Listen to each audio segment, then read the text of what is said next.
Hello दोस्तों, आज की वीडियो में हम जानेंगे आप बिना पैसे के होलसेलर कैसे बन सकते हैं। नो इन्वेस्टमेंट होलसेलर कैसे बने। कोई भी इन्वेस्टमेंट नहीं करना है। आप छोटी सी भी दुकान खोलेंगे, कोई ठेला खोलेंगे, कुछ भी करेंगे तो उसमें इन्वेस्टमेंट होगा। लेकिन आज हम एकदम बड़े लेवल से जानेंगे कि आप होलसेलर बिना पैसे के कैसे बन सकते हैं। फुल स्टेप में जानेंगे। देखिए, होलसेलर कई प्रकार के होते हैं, कई फील्ड। देखिए, होलसेलर अलग अलग प्रकार के होते हैं। जैसे किसी को किसी प्रकार का होलसेलर बनना है, किसी को किसी प्रकार का होलसेलर बनना है। तो पहले आप चूज करिए कि आपको किस फील्ड में होलसेलर बनना है। सबसे पहले ये कंफर्म हो गया कि आपको होलसेलर किसका बनना है। दूसरी बात ये चूज करिए कि आपको किस जगह बनना है। यानी ये भी डिपेंड करता है ना किस जगह बनना है। जैसे आप अभी होलसेलर बनना चाहते हो बिहार में, या यूपी में, या राजस्थान में, या चेन्नई में, या महाराष्ट्र में, या मुंबई में, या दिल्ली में, या अदरवाइज कहीं से भी बनना चाहते हो, तो आप पहले लोकेशन चूज करिए कि आप किस जगह होलसेलर बनना चाहते हैं। होलसेलर बनना चाहते हैं, आपके पास कुछ एक्सपीरियंस है, आपको कुछ नॉलेज है, कि सिर्फ आपके पास जीरो नॉलेज है। पैसा तो नहीं है, मैंने बोला भी नहीं कि पैसा लगेगा, लेकिन नॉलेज की बात कर रही हूँ। एक्सपीरियंस है कि जीरो एक्सपीरियंस है, आपके पास ना पैसा है ना एक्सपीरियंस है, और आप चल रहे हो अभी होलसेलर बनने के लिए, तो कैसे पॉसिबल होगा, कैसे बन सकते हो, वो सब कुछ जानेंगे आज की वीडियो में डिटेल बाई डिटेल। देखिए, सबसे पहले जानेंगे होलसेलर किसका बनाए।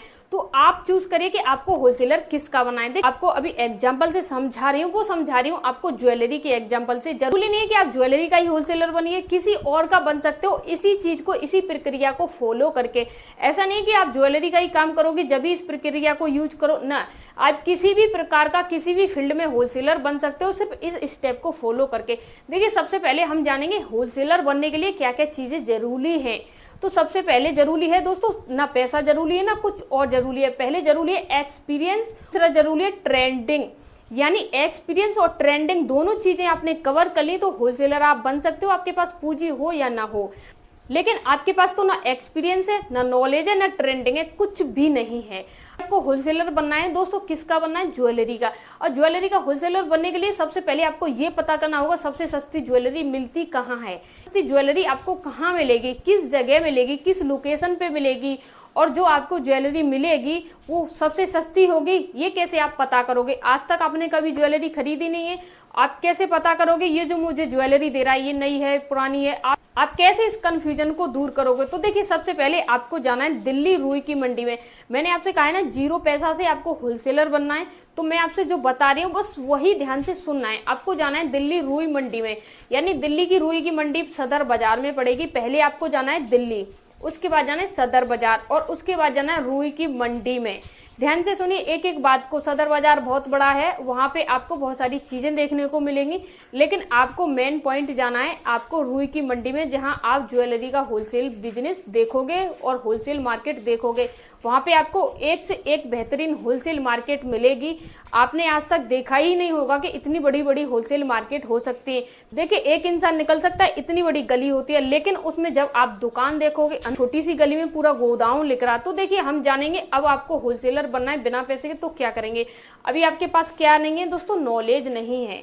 तो सबसे पहले आपको एक दुकान पे जाना है, ठीक है? ध्यान से सुनिए मेरी बात को, और उससे कहना है सर मैं इस फील्ड में नया हूँ, मुझे कोई भी एक्सपीरियंस नहीं है, और मुझे होलसेलर बनना है इस फील्ड का, यानी ज्वेलरी का होलसेलर बनना है। आपसे क्या कहेगा, तो आप क्या चाहते हो? मैं आपको सामान दूं, ये चाहते हो? नहीं सर, मुझे अभी सामान नहीं चाहिए, मैं अपना होलसेलर का काम किसी अगले महीने शुरू करने वाला हूँ XYZ तारीख को। तो आप उससे ये शब्द बोलोगे तो वो कहेगा तो बताइए मैं आपकी क्या सेवा कर सकता हूँ। तो आपको बोलना है कि मुझे एक्सपीरियंस चाहिए, मुझे बताओ कि क्या क्या चीजें ट्रेंडिंग में चल रही हैं, कितने कितने प्राइस की होती है, मुझे कितना बचत होगा, मुझे आगे कितने में सेल करनी है, यानी कितने रुपए की खरीदोगे, कितने की सेल करोगे, कौन सी चीजें ट्रेंडिंग में चल रही हैं, और कौन कौन सी चीजें किस किस जगह पर खरीदी जाती हैं। बिहार की चॉइस अलग है, यूपी की चॉइस अलग है, राजस्थान की चॉइस अलग है, मुंबई की चॉइस अलग है, दिल्ली की अलग है, गाजियाबाद की अलग है, गुड़गांव की अलग है, यानी हर जगह की चॉइस अलग है। तो आपको पहले उससे ये कंफर्म करना है किस जगह की कौन सी चॉइस है, कहाँ पे कौन सी ज्वेलरी पसंद होती है, कहाँ पे कौन सी ज्वेलरी खरीदी जाती है। सबसे पहले आपको यही सीखना है उस दुकान वाले से। वो नहीं बताता है तो किसी और दूसरे के पास जाइए, 2 दिन लगा दिए उसी मार्केट में, सिर्फ यही एक्सपीरियंस में कि कौन सी मार्केट में क्या चीज बिकती है। आपको नॉलेज हो गई। अब आपसे ये नहीं कह सकते हैं कि आपके पास एक्सपीरियंस नहीं है। आपको एक्सपीरियंस सिर्फ इतना हुआ है कि आप ज्वेलरी को देख के बता सकते हो कि ये ज्वेलरी किस जगह से आई है, कहाँ पे जाएगी। अभी आप ये नहीं बता सकते हो कि इस ज्वेलरी का एक्चुअली रेट क्या है। अभी आपको सिर्फ बताया है किसी इस बड़े सप्लायर ने कि इसका रेट 100 रुपये है, तो आपको भी पता है कि 100 ही है, लेकिन उसका एक्चुअली रेट 20 रुपये है, यानी 20 रुपये है। वो आपको कब पता चलेगा, कैसे पता चलेगा? थोड़ी देर में पता चलेगा। देखिए मैं समझा रही हूँ आपको, थोड़ा अच्छे से लेवल से आपकी समझ में आ सके। अब आप यहाँ तक समझ गए कि आपने उसे नॉलेज ली, आप समझ गए। अब आपको क्या करना है? अब आपके पास कोई पैसा तो नहीं है, कोई भी पूंजी नहीं है। अब आपको क्या करना है? अब आपको उसी सदर बाजार दिल्ली रुई की मंडी में जाना है, किसी दुकान वाले से टाई अप करना है, किसी से बात करनी है। ये नहीं कहना है कि सामान चाहिए मुझे, आपको उससे ये कहना है सर मुझे काम चाहिए, यानी मुझे कुछ न कुछ काम दे दीजिए, अपनी दुकान पे रख लीजिए। आपको एक एक स्टेप को ध्यान से सुनना है। अगर आपसे पॉसिबल ना हो ये सब करना है तो आप वीडियो को छोड़ के जा सकते हैं। जरूरी नहीं है कि आप अपना समय बर्बाद कीजिए। आप दुकान पे पहुंच गए, आपने किसी से बात की, मान लीजिए आप 10 दुकान पे जाते हो, 10 दुकान वाले आपसे मना कर देते हैं, जी नहीं हमें ज़रूरत नहीं है।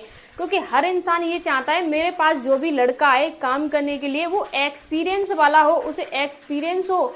अभी आपको तो कोई एक्सपीरियंस नहीं है, तब भी आप 10-20 लोगों से बात करते हो तो कोई एक जरूर मानेगा। ऐसा नहीं कि उस मार्केट से आप ऐसे ही आ जाओ। मैं आपसे कह रही हूँ ना, एक दुकान वाला आपको जरूर ही रख लेगा। क्यों रख लेगा? जरूरी नहीं कि आपके हाथ की 5 उंगलियां 500 एक जैसी हो, जी नहीं, आपको कोई ना कोई जरूर रख लेगा। अब आप वहाँ दुकान पे शिफ्ट हो गए, वहाँ पे आप काम कर रहे हो। अब आपको एक चीज ध्यान रखनी है, आप वहाँ जो काम कर रहे हो ना, आप वहाँ पे काम नहीं कर रहे हो, सिर्फ आप वहाँ पे एक्सपीरियंस के लिए गए हो। आपको वहाँ नॉलेज लेनी है, आप वहाँ पैसे कमाने के लिए नहीं गए हो। मान लीजिए किसी दुकान पे काम लग गया, काम कर रहे हो, महीने का 6,000 दे रहा है, 5,000 दे रहा है, 10,000 दे रहा है, एग्जाम्पल के लिए 10,000 भी दे रहा है, तो आपको ये नहीं सोचना ये 15,000 कर देगा, 20,000 कर देगा तो मैं यहीं शिफ्ट हो जाऊंगा, मैं अब जाऊंगा ही नहीं, मैं होलसेलर के काम को भूल जाऊंगा, मुझे आगे कुछ नहीं करना है। अगर आप उस स्थिति में पहुंच गए तो आप वहीं रह जाओगे, भविष्य में कुछ नहीं कर सकते हो। आप वहाँ काम कर रहे हो और आपको अब हो गया 2 महीने, और 2 महीने में आपको ये पता चल गया ये जो सप्लायर है इसके यहाँ भी कोई सप्लाई करके जाता है सामान को, कहाँ से आ रहा है ये सामान। यानी एक नेकलेस है, ज्वेलरी है, वो ज्वेलरी कहाँ से आ रही है इस सप्लायर के पास, दिल्ली में कहाँ से आ रही है, लोग दिल्ली से पूरी दुनिया में ले जा रहे हैं, तो दिल्ली में कहाँ से आ रही है ये चीज़ आपको पता लग जाएगी। कुछ समय लगेगा, 1 महीना, 2 महीना या 3 महीना, 4 महीना, 6 महीना, जितना भी समय लगे, जब तक ये न पता चले दुकान को छोड़ना नहीं है, काम को छोड़ना नहीं है। अब आपको पता लग गया कि ये इतने की आ रही है, आपको ये भी पता लग गया कि इतने की आ रही है, और ये भी पता लग गया यहाँ से आ रही है। ज़्यादातर माल आता है दोस्तों कहाँ से आता है? चाइना से। चाइना से बहुत सारे सप्लायर होते हैं जो दुकानों पे देके जाते हैं।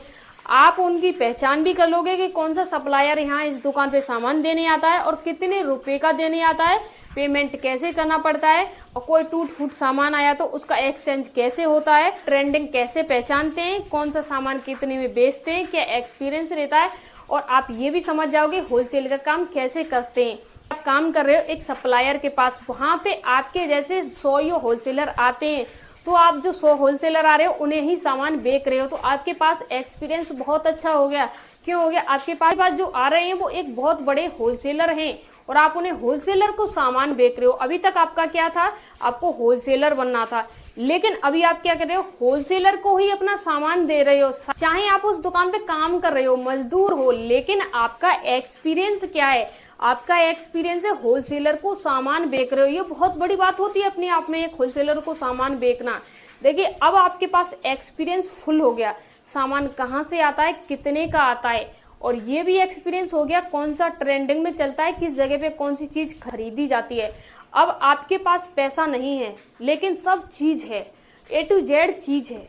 मान लीजिए किसी दुकान पे आपने काम किया, 6 महीने काम किया, कुछ ज़्यादा नहीं किया, 6 महीने किया, और 6 महीने में आपने कुछ भी नहीं किया, आपको वो 10,000 रुपये महीने भी पैसे दे रहा है, और आपने 5,000 खर्चे में खर्च कर दिए, उसके बाद 5,000 भी बचाते हो, 30,000 रुपये आप बचा लेते हो। मान लीजिए आपने इतना भी नहीं बचाया, मान लीजिए आपने ओनली 20,000 ही बचाया।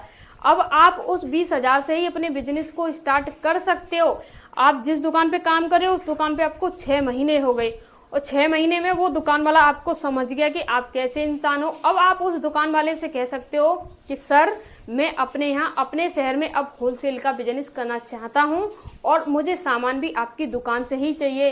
तो शायद वो आपको कुछ सामान उधारी पर भी दे दे, लेकिन ना दे तो आपको घबराना नहीं है। आपके पास कुछ पूंजी है, आपको उसी से शुरुआत करनी है। अब आपको ये पता है कि आपको होलसेलर का बिजनेस कैसे करना है, आपको पता है कि आपको एक एक प्रोडक्ट सैंपल के लिए लेना है, आपको ये भी पता है कि कौन सा प्रोडक्ट कितने का आता है। घर पे जाके आराम से लिस्ट भी बना सकते हो कौन सा सामान आपको लेके आना है होलसेलर के लिए। अपने लोकल मार्केट में जाके भी देख सकते हो, अपने गांव में, कस्बे में, शहर में कहाँ आपको करना है कि क्या चीज ट्रेंडिंग में चल रही है, क्या क्या आपको खरीद के लाना है, सामान की ज्यादा डिमांड है, सब कुछ आपको पता लग सकता है। देखिए, एक चीज आपने यहाँ पे नोटिस की होगी कि आपके पास 0 पैसा था, लेकिन 6 महीने बाद आपके पास पैसा भी है, नॉलेज भी है, सब कुछ है। कुछ लोग ये कहेंगे 6 महीने के लिए किसी बिजनेस को शुरू करने के लिए क्यों जाएं हम 20,000 रुपये लगा के शुरुआत से ही शुरू कर लेंगे ना, 6 महीने क्यों बर्बाद करें। देखिए दोस्तों, ज्यादातर लोग ऐसा ही करते हैं, 6 महीने बर्बाद नहीं करते हैं, लेकिन अपनी पूरी लाइफ जरूर बर्बाद कर लेते हैं। अभी आपको लग रहा है 6 महीने ज्यादा होते हैं, जब आप काम करोगे, जब आप नॉलेज लोगे तो आपको 6 महीने ज्यादा नहीं लगेंगे। सुनने में करने में बहुत बड़ा फर्क होता है। 6 महीने नहीं कर सकते तो 1 महीने जरूर करना। बिना एक्सपीरियंस के आप इस बिजनेस में न जाएं। मेरा मानना यही है कि आप किसी भी फील्ड में XYZ, किसी भी दुकान को, किसी भी कहीं भी जाओ, कोई भी बिजनेस करो, कोई भी स्टार्टअप, कुछ भी करो, पहले नॉलेज लो, एक्सपीरियंस लो, उसके बाद पैसा लगाओ। बहुत है आपके पास, लेकिन एक्सपीरियंस नहीं है तो बिजनेस कभी नहीं कर सकते हो। पैसा नहीं है और एक्सपीरियंस है तो बिजनेस कर सकते हो, सक्सेस भी हो सकते हो। आप कभी भी किसी भी बिजनेस में जाओ तो उससे पहले उसके बारे में अच्छी तरह रिसर्च करो, देखो उसके बारे में, पहले सीखो क्या है, कैसे है। आपके समझ में आएगा होगा कि आप बिना पैसे के होलसेलर कैसे बन सकते हैं। देखिए, कोई भी ऐसा स्टेप है जो समझ में नहीं आ पा रहा है, कोई भी ऐसी बात है जो आप नहीं समझ पा रहे हो, या आपको किसी और फील्ड का होलसेलर बनना है, तो आप कमेंट करके मुझे पूछ सकते हैं, मैं उसका रिप्लाई देने की